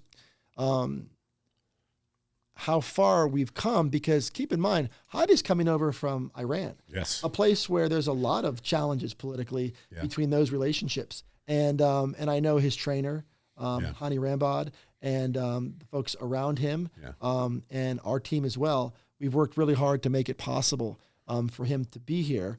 And I think he's made his country proud. I think when he goes back home to a hero's welcome, and he always honors his the time frame that he's been approved for. He doesn't abuse the privilege. He's very respectful of the freedom that he has to come over here to compete, and then he goes back and he shares that popularity and that success with his own country. So I think that's important, and I don't know that there's ever going to be a free pass issued because we're the Olympia, but I do think that we have figured out a model that has allowed people whose job it is to determine who comes in to understand what the Olympia represents for these folks who do these things for a living. I've always loved one thing about bodybuilding. People don't give a shit where you're from, what religion you are, what color you are, what your sexual orientation is. They don't care. When you see Hadi up there, he's from Iran, and a lot of people in America might have opinions about that area. Everyone in that crowd, they cheer for him. When the show starts, we don't care. Nobody cares. We don't care. And they, like I was sitting, Dana Lynn Bailey was sitting next to me, and she was just screaming for him, and she's like, hey, he looks amazing. I'm cheering for him. Nobody cares where you're from. Nobody cares. And I wish we could find a way to bottle that up and get it out to the rest of the country and just, It's true. Well, Ben Weider used to talk about how bodybuilding was nation building, right? He would always talk about that was his famous line, and he's right. He would bring the sport to countries around the world, hundreds, and he was always very proud of that. And I know that was a big thing for his legacy, was to talk about what you just described perfectly, the role that bodybuilding in this industry plays and bringing people together. Because you're right, nobody cares the color of your skin. Nope. Nobody cares where you're from. We judge physiques, and I think anybody who doesn't get that isn't seeing it the right way. And people need to step back and to appreciate that we are a sport, really unlike almost any sport in the world. We have done that almost more successfully than most other sports, that we've been able to sort of eliminate that element from the way our sport is handled. How would you feel about the Olympia like it was years ago, going abroad one day? I will say this. I am not opposed. After putting the Olympia on in Orlando with 4 weeks notice, I am fearless on the notion of putting the Olympia on anywhere in the world. I think every country in the world wants us. We get inquiries all the time. And whether we're talking about South America, whether we're talking about Dubai, parts of Asia and the Middle East, whether we're talking about areas throughout Europe, these are countries, these are regions that support bodybuilding, that live the lifestyle, and they're a big part of what we do. And I know that there's a lot of challenges to doing that. There are parts of the world where women can't compete. Yeah. There are parts of the world that have other travel realities that make it hard. So there's always going to be circumstances. But I'll tell you, in a perfect utopia of a world, I would love the freedom to put on an Olympia wherever, because there is no greater satisfaction than being in a room with someone who is attending their first Olympia. Yeah. It is the ultimate bucket list item. I have fans coming up. I know you've seen it, Jay. I know you guys have seen it. They'll come up emotional, tearful, embracing, because they finally made it to an Olympia. Yeah. That their whole life they've wanted to get to one. They wanted to experience it. They wanted to be inspired by it. They wanted to see the Jay Cutlers of the world in person. And those moments are incredibly powerful.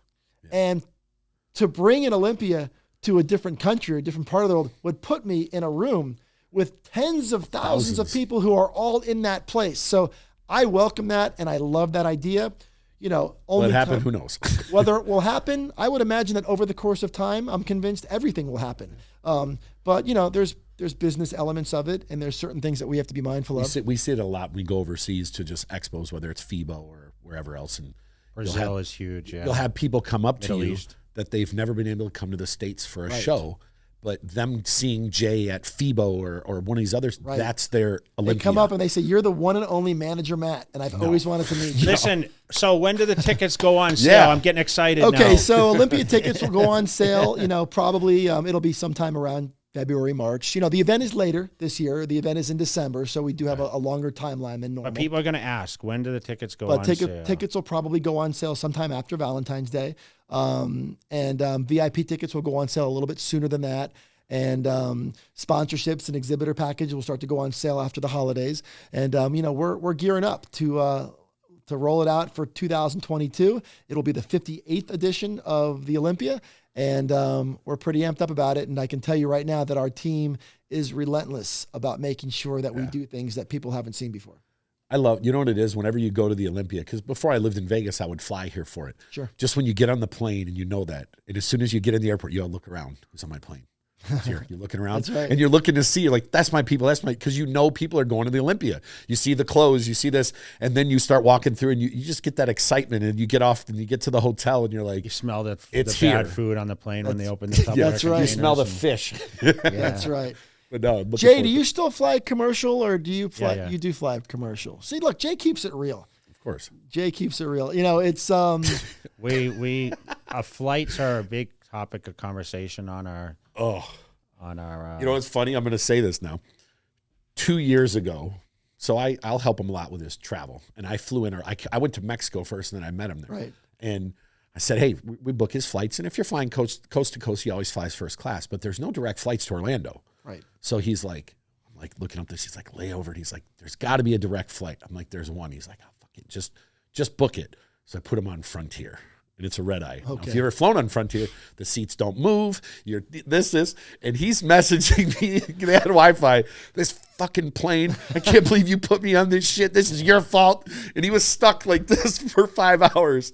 So after that, so needless to say, Frontier's not going to sponsor the. I was just going to say, well, how long till the phone rings from some executive from Frontier Airline? Hey, I just got an email. You know the disaster we had in with Unite. I don't know if you saw my thing. Regan and I went overseas. We basically were held captive in Germany and were forced to pay a bunch of money to get out of there. So United reached out to me and they said, hey, we see you and other people are connected. One of our salespeople wants to talk to you about setting this up so you get these big discounts. So I have this email in there. So maybe I'll pass it off to Dan too. I mean, I'm dead serious. They're like, they'll give you a % of this. And because of what happened to you are going to connect you to this high-end salesperson. Yeah, shout out to our United 1K status since I just got renewed, by the way, and Yeah, you did too. yeah. Are you a 1K guy also, man? Yeah. I hit so this whole year, Jay hasn't flown as much. Sure. He doesn't want to.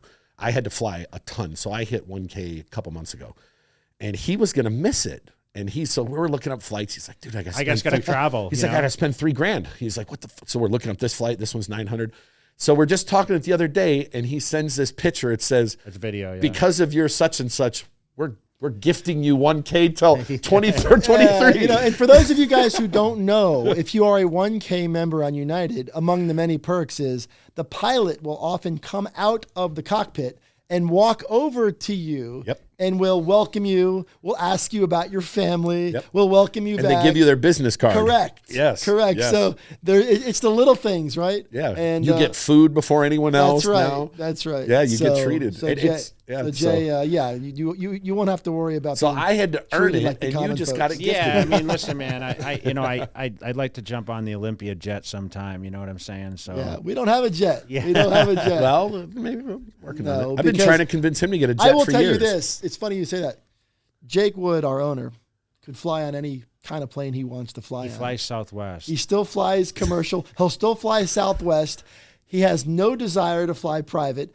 And he would much rather spend the money on putting it back into the production or putting it into prize money than he would seeing himself fly on a private plane somewhere. That's Jake all day. There's times where I'll say to Jake, there was one time where I was talking to Jake, it was like last week, and I said, what are you doing? What's that noise in the background? He says, I'm doing my laundry. And I said, you're doing your laundry? And I'm thinking to myself, Jake could pay for a staff to live in his house and he would never have to do his laundry. He would never, but Jake rolls up his sleeves every day and does his own laundry and your laundry? Yeah, I do, and flies whatever airline and he what it takes. But and he's I love guys like that because he doesn't take himself too seriously. Well, listen, man, we appreciate you coming on. Yeah, I know it was a lengthy one, and we're really excited for the Olympia. It's good to get a little into the nitty gritty about the background because there's always that face that people are seeing, and you're the man of many words. You've been traveling around to a lot of the NPC events throughout the year. IFBB, you've shown face. I saw you were at Mel's show last weekend. It's great that you're supportive. You went out to the Cal, and I know that Jake came with you. I was able to watch that speech, and our appreciation goes out to you and what you guys are creating. And, listen, man, the Olympia is back, and we're really excited for 2022. Thanks, Jay. Thanks, Matt. Thanks for having me. Me too. I always think back to when we went and had coffee in Florida when I was down there. That's right. And we started talking about this, that, and the other. And you were the first person that kind of welcomed me in and said, hey, what can we do? Like feel like you're part of this process. And I appreciate it a lot. And I know the athletes that you guys have taken care of and done stuff for, I know it's greatly appreciated with them and with Trifecta, because they're very close to me and Jay and a lot of other people. And they've all became part of the family at the Olympia. So thank you again for everything. Well, I appreciate it. It was great to be here. Thank you. Boom.